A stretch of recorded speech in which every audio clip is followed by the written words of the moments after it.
श्री स्वामी समर्थ. नमस्कार. तुमचे सर्वांचे माझ्या यूट्यूब चॅनलमध्ये खूप खूप स्वागत. तुमच्या सर्वांच्या इच्छा मनोकामना पूर्ण होत हीच स्वामी महाराजांच्या चरणी प्रार्थना करते आणि आजच्या आपल्या एका नवीन व्हिडिओला सुरुवात करते. आजच्या व्हिडिओमध्ये आपण जाणून घेणार आहोत तर ते म्हणजे बघा, आपल्याला अतिशय प्रभावशाली अशी ही सेवा आहे आणि ही आपल्याला सेवा 40 दिवस करायची आहे. मग अगदी तुम्ही कोणत्याही दिवसापासून या सेवेला सुरुवात करू शकतात. असं काहीच बंधन नाही की या दिवशी या सेवेला सुरुवात केलं तर चालेल का, किंवा ही सेवा कोणी करायची. तुमच्या घरातील मुलगा मुलगी, तुम्ही स्वतः, नवरा बायकोतून, समजा बायकोसाठी नवऱ्यानं केली, समजा आपल्या पतीसाठी बायकोनं केली, कुटुंबातील समजा सासू सासऱ्याचा आजारपण आहे त्यांच्यासाठी केली तरी सुद्धा चालेल. पण सगळ्यात महत्त्वाचं आहे ते म्हणजे कितीही व्यसनी व्यक्ती असू द्या, समजा कितीही आजारपण असू द्या, करोडोंचं कर्ज असू द्या, मुलांचं आजारपण, मुलांचा हट्टीपणा. आता व्यसन म्हणल्यावर व्यसनाची आपण काय गिनती करावी, असे अनेक प्रकारचे व्यसन आहेत. मग या सर्व समस्यावर एकच उपाय हा, तो म्हणजे रुद्रपठण. 40 दिवसाची प्रभावशाली सेवा. मग ही सेवा कशा पद्धतीने करायची, कोणते नियम पाळायचे, याचबद्दल आपण या व्हिडिओमध्ये जाणून घेणार आहोत. तर तुम्ही माझा हा व्हिडिओ शेवटपर्यंत नक्कीच पहा. व्हिडिओला नवीन असताल लाईक करा, शेअर करा आणि असेच नवनवीन अध्यात्माचे व्हिडिओ पाहण्यासाठी चॅनलला सबस्क्राईब अवश्य करा आणि कमेंटमध्ये श्री स्वामी समर्थ लिहायला विसरू नका. बघा, आता तसं जर विचार केला तर आपल्याला ही रुद्रपठण जी सेवा आहे ही आहे महादेवांची सेवा. पण खरंच तुम्ही ही विश्वासाने सेवा करा. मग आता हे सेवाचं तर झालं, पण तुम्हाला सांगते, समजा मुलांचं खूप आजारपण आहे, की समजा असं नाही म्हणणार मी की समजा आजारपण आहे मग तुम्ही दवाखान्यात जाऊ नका आणि ही सेवा करा, आजार राहील, नाही. पण कधी कधी काय होतं बघा, सगळे माणसाचे रिपोर्टसुद्धा सगळं व्यवस्थित असतं, आपलं सगळं समजा एक मेडिकल जेवढं पाहिजे तेवढी आपली ट्रीटमेंट जिथली तिथं असते, पण आजारपण काय पाठ सोडायला तयार होत नाही. मग बघा, सायन्सही आणि अध्यात्माची पण जोड द्यायची आहे आपल्याला. मग अशा वेळेस सुद्धा तुम्ही ही सेवा 40 दिवसाची करू शकतात. तसेच एखाद्या समजा बघा, मुलगा असेल, पती असेल, म्हणजे कुटुंबातील समजा एखादा सदस्य त्याचं दारूशिवाय होतच नाही, म्हणजे इतक्या प्रकारचे व्यसनं असतात ना, तुम्हाला सांगते, माणसं दारूचा असू द्या किंवा मांसाहार करण्याचा असू द्या किंवा ही साधी तंबाखू खाण्याची, सिगरेट, बिडी, गुटखा, ह्या खूप व्यसनाचे प्रकार आहेत. आपल्याला आता समजा त्याचे नावही माहिती नाहीत, इतके व्यसनांचे प्रकार आहेत. आता व्यसनाचं जर म्हटलं तर कोणाला बाहेरचा सुद्धा नाद असतो, परत स्त्रीचं व्यसन सुद्धा लागतं बरं. ह्या अशा प्रकारच्या सर्व समस्यावरती सेवा आपल्याला ही रुद्रपठणाची करायची आहे. आता मग मुलांचं समजा आपले मुलं शिक्षण घेत आहेत, पण त्यांचं शिक्षणात लक्ष नाही, बाहेर समजा त्यांना समजा कॉलेजचे मुलं आहेत आपले, मग बाहेर त्यांचं समजा चुकीचे समजा त्यांना एक चुकीचं व्यसन लागायले, मग यासारख्या समस्यावरतीही आपल्याला सेवा करायची. आता सेवा कोणी करायची, आता समजा 40 दिवसाच्या या सेवेला सुरुवात केली ना, तर तुम्हाला सांगते, आता आईनं जर समजा मुलासाठी किंवा बायकोनं पतीसाठी सुरुवात, तुम्हीच करा ही सेवा. सेवेला एक वेळ ठरवून घ्या. महादेवाच्या सेवा म्हणजे महादेवांना प्रिय वेळ प्रदोष काळ आहे. प्रदोष काळामध्ये तुम्ही ही सेवा करू शकता. आता सेवा काय काय करायची तर हे तुम्हाला मी डिस्क्रिप्शनमध्ये सुद्धा देते. आणि आता ही सेवा, आता सगळ्यात महत्त्वाचं अगोदर आपण हे जाणून घेऊ की समजा आम्हाला वाचताच येत नाही, मग आम्ही काय करावं. काहीच नाही, आपलं जे अभिषेक पात्र आहे, आपल्याला अभिषेकाचे समजा जे अभिषेक पात्र आहे ते चालवतो. अभिषेक पात्रही नसल, पळीनं पाणी घाला, पोहे खायच्या चमच्यानं पाणी घाला महादेवाला आणि मोबाईलवरती ही सेवा लावून द्या. अगदी तुम्ही रुद्रपठण ही सेवा जरी लावली ना गुगलला, यूट्यूबला, पूर्ण सेवा येऊन जाईल. ती सेवा ऐकत राहा, पूर्ण म्हणजे कॉन्सन्ट्रेट करा, पळीनं पाणी घालत राहा. ती जेवढी सेवा होईल, नंतर समजा तुम्ही ज्या व्यक्तीसाठी त्याचं व्यसन असू द्या, आजारपण असू द्या, मुलांसाठी असू द्या सेवा केली, हे पाणी त्याच व्यक्तीला द्यायचं.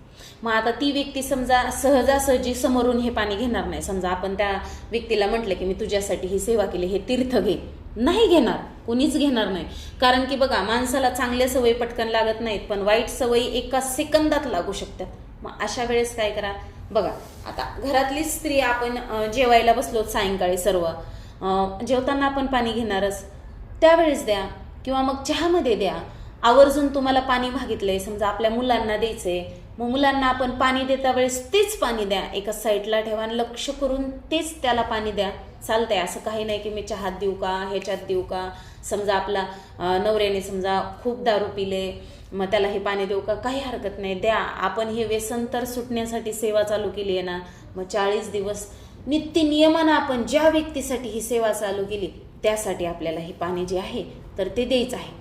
आता सगळ्यात महत्त्वाचं तुम्हाला सांगते, आता आपण ही सेवा चालू केली, मग तुम्हाला जर समजा आता ह्या सगळ्या आपल्या सेवा काय करायच्यात, गणपती अथर्वशीर्ष, शिवकवच, शिवगायत्री मंत्र, महामृत्युंजय मंत्र, शिवाष्टोत्तर नामावली, 11 बेलपांना, आपलं 108 बेलपांना हे भेटले, काही हरकत नाही, पण सेवा करा. आपला अभिषेकाची धार चालू आहे ना, हे महत्त्वाचं आहे.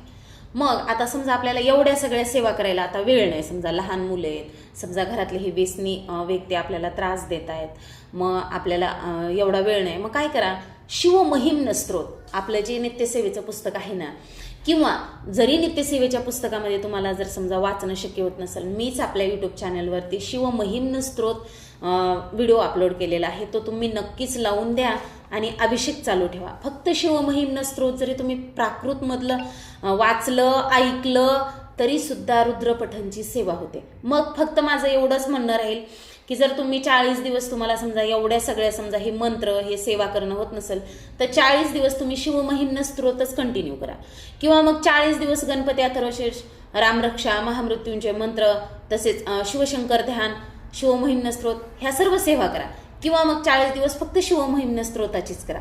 अगदी मात्र फक्त एवढंच म्हणाल मी, डोळे झाकून विश्वास ठेवा महादेवावरती, बघा तुम्हाला अनुभव येईलच.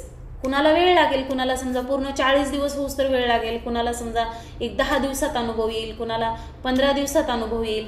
आता सगळ्यात महत्त्वाचं झालं, आपण सेवाबद्दल बोललो, पण आता सेवा तर करायची, मग संकल्प, हो संकल्प करायचा आहे आपल्याला, पण संकल्प करत असताना अखंड शब्द वापरायचा नाही. कारण की बघा मधात अडचणी आहेत, समजा मासिक पाळी आली, कुठं गावाला जायचे, समजा आपल्याला काहीतरी असतं, हे बघा चांगल्या कार्यासाठी अडचणी खूप येतात, म्हणूनच अखंड शब्द वापरायचा नाही. झालं तुम्हाला शक्य तर महादेवाच्या मंदिरात जा, माझ्याकडून ही सेवा मी समजा या कार्यासाठी महादेवाला सांगा, मी या सेवेला सुरुवात केली, माझी सेवा निर्विघ्नपणे पार पडू द्या, माझ्या जीवनातील अडचणी दूर होऊ द्या. समजा आपल्या मुलांसाठी आपण सेवा करतो, पतीसाठी सेवा करतो, तर त्यांच्यातील जे काही हे व्यसन आहे, जे काही समजा हे दोष आहेत ते दूर होऊ द्या असं म्हणायचं आहे. किंवा मग अगदी महादेवाचं मंदिर तुमच्या घराच्या जवळपास नसेल, केंद्रात जा, एक नारळ खडीसाखर घेऊन जा, स्वामींना सांगा मी या सेवेला सुरुवात केली आहे, निर्विघ्नपणे पार पडू द्या, आणि बस. आणि फक्त अखंड हा शब्द वापरू नका, कोणत्याही प्रकारची मांडणी करायची नाही. समजा तुमच्याकडे अभिषेक पात्र नाही, तुम्ही वाचू शकत नाहीत, कोणतंही पुस्तक नाही, काहीच नाही, मोबाईलला लावून द्या, पळीनं पाणी घालत राहा. मात्र हे पाणी ज्या व्यक्तीसाठी करतात त्या व्यक्तीला देत चला, कशाही मार्फत द्या, काहीच हरकत नाही. आपल्याला फक्त तो व्यक्ती त्या वाईट सवयीपासून सोडायचा आहे. मग बघा ही सेवा करा, अनेक व्यक्तीला अनुभव आलेले आहेत. आता मी असं नाही म्हणणार की समजा बघा आपण व्यसनाधीनबद्दल बघितलं, पण आपल्या डोक्यावरती करोडोंचं कर्ज झालं. समजा आपण काहीतरी चांगल्या कामासाठी समजा थोडंफार कर्ज घेतलं होतं, मग ते कर्ज फेडण्यासाठी परत कर्ज काढणं, मग अशानं थोडी कर्ज आपलं फिटणार आहे. समजा मी असंही म्हणत नाही की तुम्ही सेवा करा तुमचं कर्ज फिटल, नाही, तुम्ही सेवाही करा आणि त्यासोबत तुम्ही काहीतरी काम बी करा ना. मग आपले समजा जे काही काम करतो त्या सेवेने त्यामध्ये आपल्याला यश प्राप्त होईल, आपण ते करोडोंचं कर्ज फेडण्यासाठी आपल्याला काहीतरी मार्ग दिसून येतील, जे काही काम करतो त्यामध्ये आपल्याला यश प्राप्त होईल, म्हणून आपल्याला सेवा करायची असते. आपण म्हणतो ना, कष्टाला नशिबाची साथ मिळावी म्हणून सेवा करायची आहे. असं मी म्हणणारच नाही की तुम्ही फक्त सेवा करा मग तुमचा आजारपण बी जाईल, दवाखान्यात जाऊ नका, काम करू नका, तुम्हाला घरामध्ये पैसे कुठून पडतील, नाही, सगळं चालू ठेवायचं.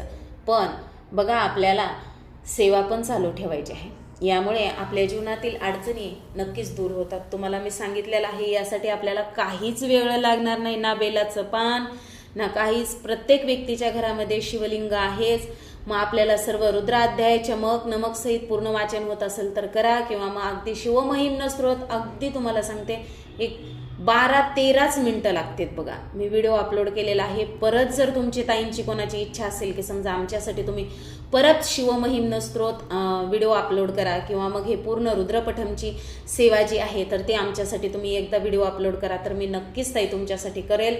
तुम्हाला जर माझा हा व्हिडिओ आवडला असेल तर नक्कीच तुम्ही व्हिडिओला एक लाईक करा, शेअर करा, आणि असेच नवनवीन अध्यात्माचे व्हिडिओ पाहण्यासाठी चॅनलला सबस्क्राईब अवश्य करा, आणि कमेंटमध्ये श्री स्वामी समर्थ लिहायला विसरू नका. मी तुम्हाला एवढंच सांगेल, सेवा करत असताना मनात किंतु परंतु आणू नका आणि पूर्ण विश्वासाने सेवा करा. नक्कीच तुम्हाला यश येईल. आणि कुणी सेवेला सुरुवात केली आणि कुणाच्या घरामध्ये या माझ्या व्हिडिओमुळे काहीतरी कल्याण झाले हे मला कमेंट करून नक्कीच सांगा. तर आजचा हा व्हिडिओ इथंच थांबवते. नक्कीच चॅनलला लाईक शेअर सबस्क्राईब अवश्य करा. धन्यवाद.